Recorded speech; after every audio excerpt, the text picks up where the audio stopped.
Hi hello friends, శ్రావణ మాసం వచ్చింది. ఏ చిన్న శ్లోకం చదివినా, ఏ చిన్న పద్యం చదివినా అమ్మవారికి చాలా ప్రత్యేకం. ఏ చిన్న పూజ చేసినా కూడా అమ్మవారికి చాలా ప్రత్యేకం. నేను లలితా సహస్రనామం నేర్చుకుంటున్నాను ఫ్రెండ్స్, అది కూడా విత్ మీనింగ్స్ తోటి.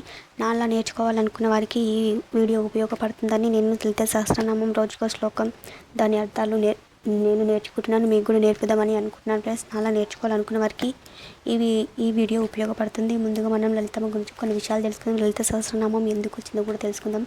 లలిత సహస్రనామ స్తోత్రం వ్యాసప్రోక్తం కాదండి. ఇది సాక్షాత్తు లలితాదేవి యొక్క అనుగ్రహం చేత, ఆమె యొక్క ఆజ్ఞ చేత వసిన్యాది దేవతలు పలికితే ఈ స్తోత్రం ప్రచారంలోకి వచ్చింది. ఈ నామాలని ఎవరు అనుసంధానం చేశారో, ఎవరు ప్రతిరోజు ఈ లలిత సహస్రనామ స్తోత్రాన్ని చదువుతూ ఉంటారో వారి యందు అమ్మనే ప్రతీది కలిగి వారికి సంబంధించిన సమస్త యోగక్షేమాలు అన్నీ అమ్మనే చూసుకుంటున్నది తానే స్వయంగా అమ్మవారు చెప్పిందండి.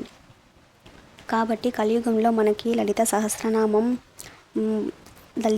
వంటి సహస్రనామ స్తోత్రం లభించడం కేవలం అమ్మ యొక్క కృపా కటాక్షం. ఒక రూపం ఏర్పడితే ఆ రూపాన్ని గుర్తు పెట్టుకొని పిలవడానికి ఒక నామం అవసరం కదండి.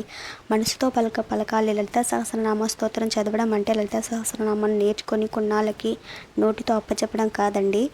లలితా సహస్రనామ స్తోత్రం చదివేటప్పుడు ఒక్కొక్క నామం గురించి ఒక్కొక్క అర్థం తెలుసుకొని చదువుతుంటే అమ్మ కళ్ళ ముందు కనబడాలి. నేర్చుకోవాలి అని అనుకుంటే నేను రోజుకో శ్లోకం దాని అర్థం చెప్తానండి. తెలుసుకొని చదివితే అప్పుడే మనకు ఈ స్తోత్రం విలువ తెలుస్తుంది. మొదటగా అమ్మవారిని ధ్యానం చేసుకొని అమ్మవారి స్తోత్రం చదవాలండి. నేను నెక్స్ట్ వీడియోలో అమ్మవారి మొదటి శ్లోకం, ఆ శ్లోకం అర్థాలు అవన్నీ చెప్తానండి. Thank you for watching. నా ఛానల్ ఫస్ట్ టైం చూస్తుంటే లైక్ చేయండి, షేర్ చేయండి, కామెంట్ చేయండి అండ్ సబ్స్క్రైబ్ చేసుకోండి ప్లీజ్ ఫ్రెండ్స్. మీరు చేసే ఒక్క లైక్ ద్వారా నాకు ఇంకో వీడియో చేయాలని ఇంట్రెస్ట్ వస్తుంది. మీరు ఏమి చేయకపోతే నాకు ఏ వీడియో చేయాలని కూడా ఇంట్రెస్ట్ రాదు. నేనైతే లలిత సహస్రనామం ఈ శ్రావణ మాసంలో చదివితే చాలా మంచిదండి. అమ్మకు శ్రావణ మాసం చాలా ప్రీతిపాత్రమైనది. రోజు పూజిస్తాం, కానీ శ్రావణ మాసంలో పూజిస్తే ఇంకా చాలా మంచిది. నేను నేర్చుకుంటున్నాను. అలాగే నాలాగా నేర్చుకోవాలి అనుకునే మహిళలకు ఈ వీడియో ఉపయోగపడుతుందని నేను చేస్తున్నాను.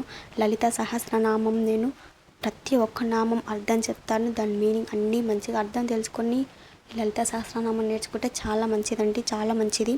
లలితం అదేమంటారు, అర్థం తెలుసుకొని చదివితే మనం ఎన్ని రోజులకున్నా మర్చిపోలేము. ఒకవేళ మర్చిపోయిన ఒక్కసారి చదివితే మళ్ళీ మనకి మైండ్లోకి వచ్చేసిందండి.